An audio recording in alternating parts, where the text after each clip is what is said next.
Súbeche os impostos, gástan en propaganda e intentan colar 2 contratos millonarios con 6 horas de antelación. Quedades, benvides ao repasiño plenal de xullo. E este comezou xa con trampa. Antes de comezar, o goberno tentou colar por urxencia 2 expedientes. O contrato do ciclo integral da auga e as obras do módulo de atletismo. 2 contratos multimillonarios, con miles de arquivos, miles de páxinas. 2 expedientes que son... Canto tempo lle deron á oposición para estudalos? Menos de 6 horas. Menos de 6 horas para revisar miles de páxinas. E ademais de ilegal, porque a lei exixe como mínimo 6 horas, non como máximo. Agora gordo, a conta xeral do Concello de Ponteareas de 2025. E os números non enganan. Entre o IBI e a taxa de lixo, o goberno recaudou 1 millón máis que en 2024. 1 millón.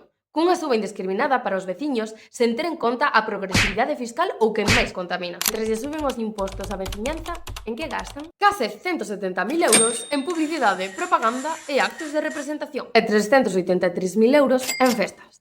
Que non está mal en celebrar, pero claro, cando non chega para a vivenda, servizos sociais ou emprego, di moito das prioridades dun goberno. Falando de vivendas, tiñan 45.000 euros para axudas ao alugueiro. Non executaron ningún euro. Para rematar, o remanente de tesourería para gastos xerais é negativo. 318.000 euros. Traducción. O goberno gastou máis do que ten. Pero mentres o goberno local sobe impostos e a Xunta recorta as transferencias, deixo-vos aquí en pantalla en que se resume isto. Pero para Corpus, as subvencións case se duplicaron.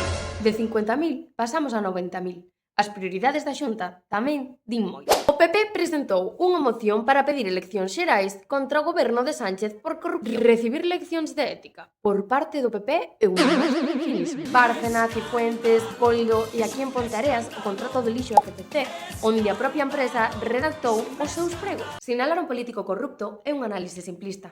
A orixe está nun sistema que precisa da corrupción para poder funcionar.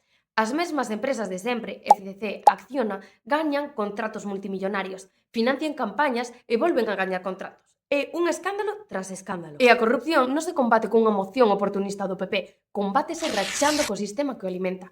Por iso somos alternativa real, porque non buscamos xestionar o sistema, buscamos moción pola alimentación saudable nos comedores municipais. O goberno quixo rexeitala, porque non había un estudo previo. A nosa moción o que pretendía era que se realizase un estudo. Comprensión lectora, cero. Traslado do mercado ao mercatea. Levan anos dicindo que o mercatea xerará emprego e dinamismo, pero o mercatea xa existe. Só moven o mercado dun lado a outro. Isto non é xerar emprego, é propaganda sen participación. Aquí o repasiño plenal de xullo. Síguenos, comparte e quédate, porque a política local vai contigo, tanto se a miras como se non.